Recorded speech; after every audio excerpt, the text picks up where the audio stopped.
was a vendor at an author's fair in December of 2022. The event was created and coordinated by Maine author Christopher Packard. After setup and patrons arriving, a fellow vendor named Marianne, who works for a local bookstore, stopped by my table to peruse my work.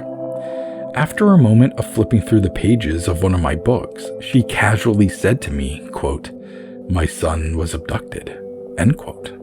After a brief exchange, I asked her if I could contact her a few days after the fair to discuss the incident.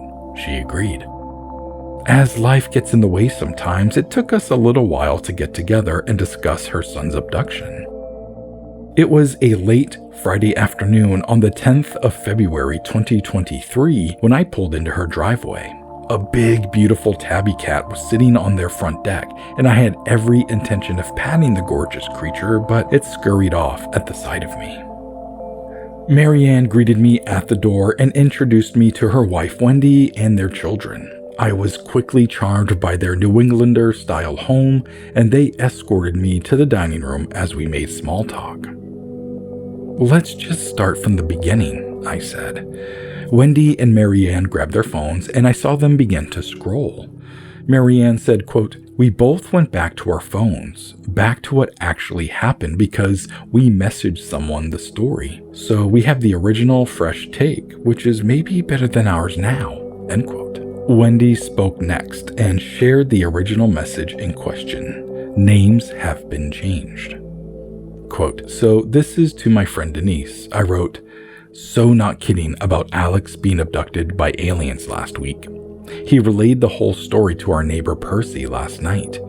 Pretty unsettling. It happened during the day. He had gone upstairs to play with Tanya. And then a giant bug came and took him away, but didn't take Tanya. It then bit him on the inside of his stomach, and then it brought him back. They didn't say anything to him," end quote. A child's imagination could be at play here, but it seemed oddly specific. I asked about the circumstances in which their son told them what happened. Wendy said they were sitting together when out of the blue he stated, quote, "Mommy, something strange happened to me yesterday," end quote. After listening to the story, a concerned Wendy told Marianne. In their son's description, he said the bug looked like a big ant, and when the creature returned him, he said it stared at him as it slowly backed away. Once it hit the threshold of the room, it turned and walked to the stairs. Before it descended, it looked at the child one last time, and then finally went down the stairs, seemingly leaving the house. Marianne said, quote, "That's a weird story. Had he woken up and said it, all right, kids have dreams and dreams are weird, but that was really weird," end quote. I agreed and asked if they had more conversations about the big ant. Quote, "Very little," Marianne answered. "I showed him some pictures of aliens, but we didn't use that word. He didn't have any reaction to them," end quote. The boy never seemed scared or verbalized fearing what happened. It didn't seem to affect him, though Marianne and Wendy noticed a peculiar quirk. In their son's drawings and art, he would refer to people as humans. Marianne shared, quote, "I've heard him say it before, in the context of a picture. Rather than saying like a boy or a girl or a mom or a dad, he would say, these are the trees and this is the sun, and these are the humans. It's a weird word to refer to yourself or other people," end quote. I asked about other possible sightings or incidents inside or outside the home. Both of them shared that they had seen odd lights in the sky every once in a while.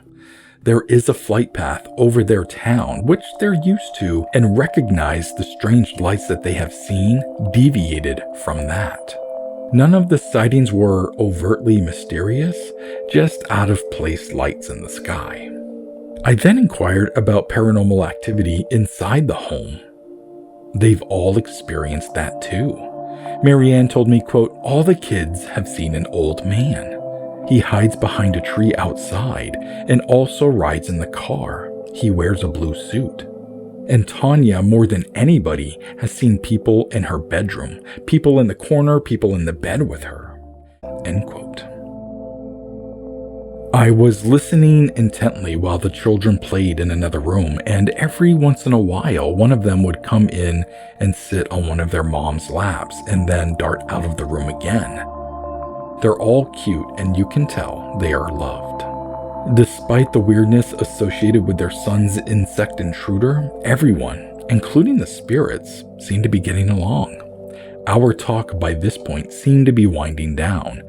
They had a Valentine's dance they needed to get ready for, and I didn't want to hold them up any longer. I thanked them for their time and departed soon after. We've kept in touch since then, and so far there have been no more abductions.